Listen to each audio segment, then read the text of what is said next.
We're here with U.S. Army top fuel driver Tony Schumacher at the season opener for the NHRA Full Throttle Drag Racing Series at Pomona, California, Auto Club Raceway. And Tony, first of all, you're coming off your sixth consecutive win, championship I should say, and going for 7 in a row, and you're going to start with, as usual, with a target on your back. Talk about that.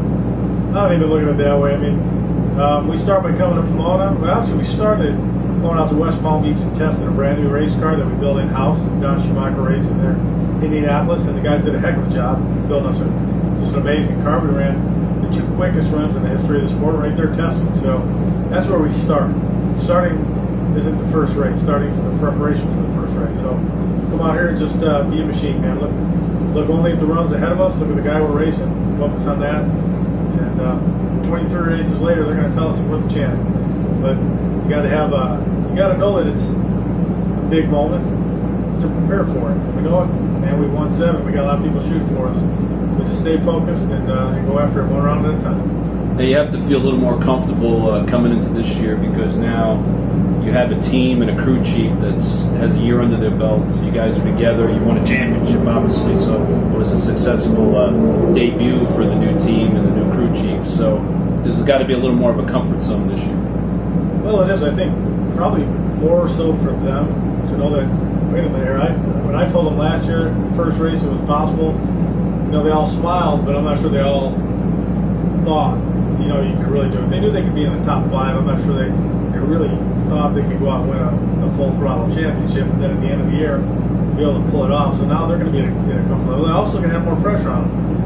They're the reigning champs, man. They're going to be talked about. When they fail, it's going to be, hard on them. If we get beaten around, they're going to say, oh, that must have been a fluke. They're going to have to deal with stuff I've dealt with forever. And we're going to have to lead them.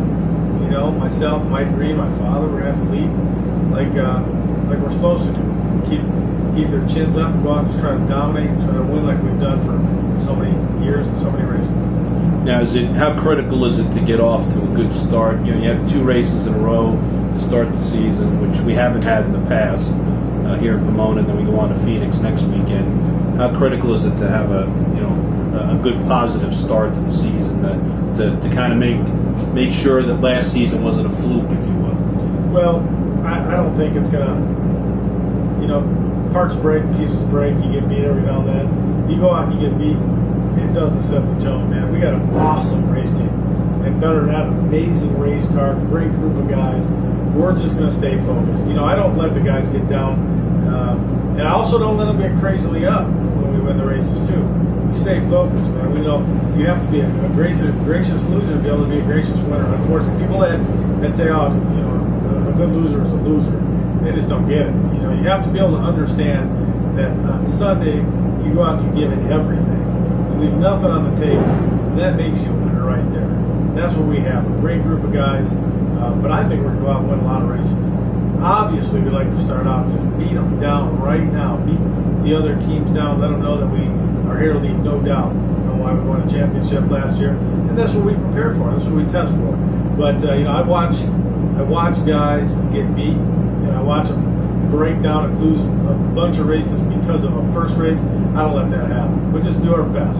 It's all we can do. Show up, give it everything we got, and go out and try to take home the trophy. Now, you had a couple of very important events happen in the off season. We'll go back in time a little bit. One was a very emotional trip that you took to Fort Hood in December with your team to present the World Championship trophy to the soldiers there. So talk about that experience, as well as being named the Speed Performer of the Year, where you accepted a trophy from a very famous person by the name of Mario Andretti. We're going to Fort Hood when we won the championship, and got out of the car at the end and announced that I shouldn't say that I had announced it. I had always known since the event at Fort Hood that if we go off and win the championship, we have no other place that trophy should sit. And I'd be willing to bet that there were some other teams out there that would have done the same thing. But, being the driver for the Army car, what they had to go through and their families had to go through, the trophy has to be displayed there. It has to be maybe just for a second, a little trophy to give them a little relief, and that's about all I can do. So what they went through was horrific, but we gave it to them. It was a great day. It was a great event. Got to Gary Sinise was there, and Dana Carvey was there, and a singer from Stain, and just a great group of people. And it was a day of healing. You know, it was good. It was good for everybody. As far as Mario Andretti giving me an award, it was a great moment. Just a great moment. Hand delivered it. Flew out to the Schumacher Electric Corporation in Chicago and surprised me. I had no idea. Walked in and there he was. You know, I was afraid to call him Mario Andretti. You know, I mean, looks like Mario Andretti. What the heck's he doing here at Schumacher Electric? It was just an incredible moment to have a guy who's done so much and accomplished so much and been part of such great moments and great teams to present us with a Driver of the Year award. It was great. And the speed had never picked a drag racer for that trophy, and to outdo the NASCAR, the Formula One, and all those other great drivers and teams was awesome. You know, we're about ready to hit the 10-year anniversary mark, coming U.S. Nationals in Indy over Labor Day weekend. It's the 10-year anniversary of the U.S. Army coming on your car as your marketing partner, and obviously that's got to feel special that you're approaching that 10-year mark. And you know, you always talk about your relationship with the soldiers and how important it is, and I'm sure you know you have 10 years worth of memories now, and you hope to continue to grow those memories, obviously. Oh, for sure. It's I wouldn't want to drive for anyone else. It's been great. I think, you know, when you look back, losing a crew chief, losing a whole team and rebuilding, people ask how you can do it. Well, you put yourself around a lot of soldiers. You put yourself around a lot of great people that work endless hours and are very selfless, service-oriented people. And all of a sudden, you find yourself winning, and you can't explain why. Well, maybe you can't explain why.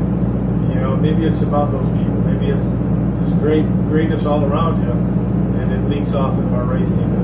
It's awesome. You know, 10 years of some great moments, and being able to present Army with a lot of trophies, and being able to be part of something just much bigger than ourselves. I think we look forward to many more years, and really, again, if the Army wasn't on our team, I'd be retired doing something else. Well, that's a great way to end this season opening blog, and I'm sure we'll sit down many more times in the coming months. Sounds great. Look forward to it.